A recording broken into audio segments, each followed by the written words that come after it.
Untuk materi kali ini adalah kita membahas query SQL karena sudah akan masuk ke dalam minggu-minggu praktik ya. Baik, sebelum kita masuk ke praktik, kita akan mengenal beberapa teori terlebih dahulu. Di sini SQL sendiri adalah kepanjangannya Structure Query Language ya, yaitu adalah bahasa yang digunakan untuk melayani relational system database. Jadi ini adalah suatu bahasa. Jadi kalau kita ingin memerintahkan MySQL, mau nggak mau kita akan menggunakan bahasa yang dimengerti oleh MySQL itu sendiri, ya kan? Nah, seperti misalkan kita ngomong sama orang daerah yang tidak bisa menggunakan bahasa nasional. Nah, berarti kan mau tidak mau kita harus mempelajari bahasa daerah mereka supaya bisa berkomunikasi atau seperti yang di SQL tadi memerintahkan sesuatu gitu ya, atau meminta sesuatu. Nah, di sini SQL sendiri secara garis besar ada 4 macam, yaitu DDL, DML, kemudian ada DCL dan TCL. DDL sendiri adalah Data Definition Language, kemudian Data Manipulation Language, dan juga Data Control Language, Transaction Control Language. Kita lihat untuk Data Definition Language adalah pernyataan untuk mendefinisikan struktur atau skema database. Seperti yang pernah saya jelaskan sebelumnya, bahwa data definition ini dia lebih kepada pengeditan atau pembuatan database dan juga tabel-tabel serta kolom-kolomnya ya. Seperti perintah-perintah yang bisa digunakan adalah create, alter, drop, kemudian ada truncate, ada comment, dan ada rename. Nah, beberapa kita akan mempelajari seperti create ya. Nah, create ini sebenarnya digunakan untuk membuat objek di dalam database, seperti misalkan kita diminta membuat tabel dan seterusnya. Nah, ini contohnya nih. Create tabel mahasiswa artinya adalah buatlah tabel bernama mahasiswa ya. Penulisannya harus seperti ini ya. Maksudnya ada kurungnya, kurung buka, kurung tutup. NPM itu NIM, nomor pokok mahasiswa, tipe datanya karakter, panjangnya 7. Not null itu artinya tidak boleh nul, jadi harus diisi. Karena NIM kita kan memang harus ada isinya ya. Kemudian dia berlaku sebagai primary key, berarti NIM atau NPM itu berfungsi sebagai primary key. Kemudian kolom berikutnya bernama nama, tipenya karakter, panjangnya 30, dan seterusnya alamat char 50, seperti itu.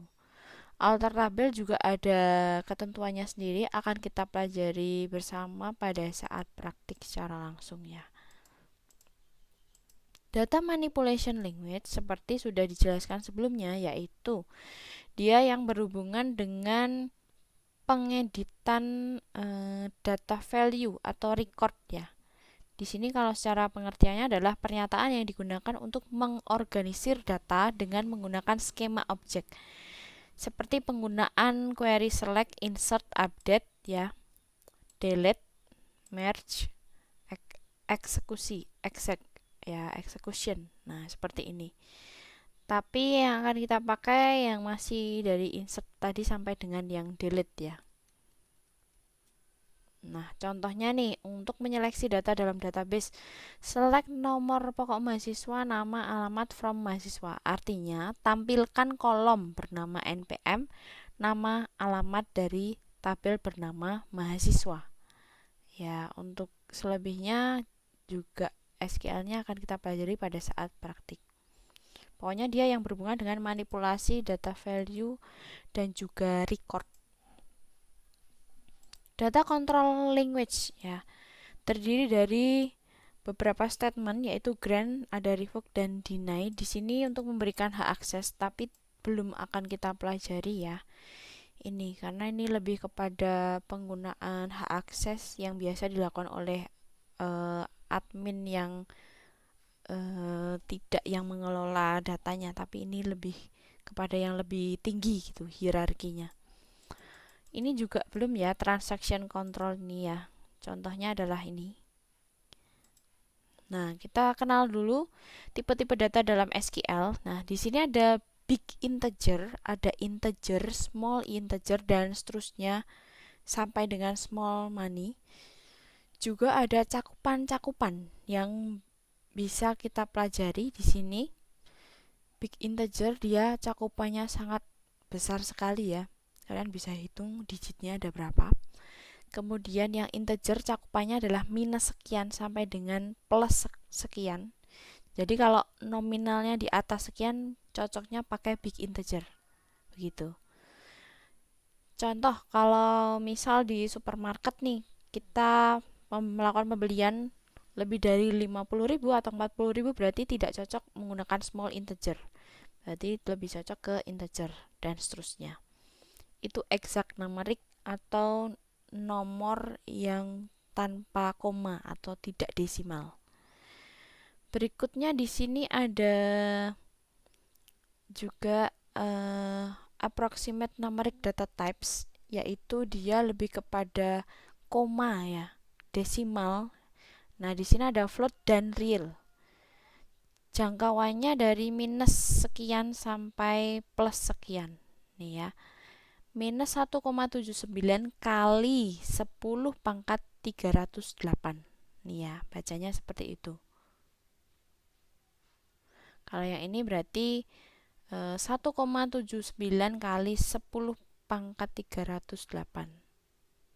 Ya, ini sorry, yang tadi ini minus pangkat minus 308 ya, dan seterusnya. Nah, kalian bisa berpikir antara yang real dan float, kira-kira jangkauannya lebih luas yang mana ya. Nah, ini akan kita masuk pada saat sesi diskusi nih. Float dan real jangkauannya lebih luas yang mana? Berikutnya ada data dan juga date and time, yaitu untuk menunjukkan waktu ya. Di sini kalau tipe data date time itu dari 1 Januari sekian sampai dengan sekian. Nah, ini kalau small date time cakupannya lebih kecil lagi, hanya sampai 2079. Ya, berarti kalau lebih dari ini ya cocoknya pakai yang atas kan. Nah, seperti itu. Berikutnya adalah karakter string data types, atau biasa digunakan untuk menuliskan huruf atau kata atau kalimat. Nah, itu menggunakan char atau varchar biasanya. Biasanya dua ini aja yang dipakai. Kalau cakupannya yang agak luas, dia lebih ke varchar gitu ya. Kalau char lebih kepada karakter-karakter yang pendek. Untuk selebihnya ini hanya sekedar pengayaan saja dan jarang dipakai.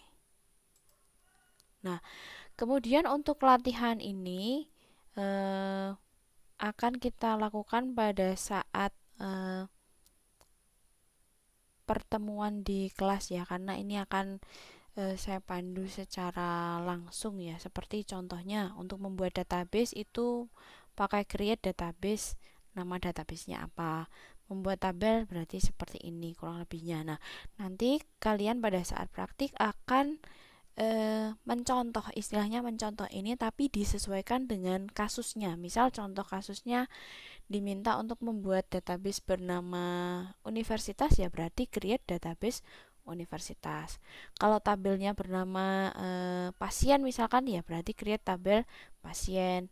Kemudian kalau ini kan nomor induk siswa, berarti pasien kode pasien mungkin, dan seterusnya akan sesuai dengan kasus yang akan kita bahas pada saat perkuliahan nanti.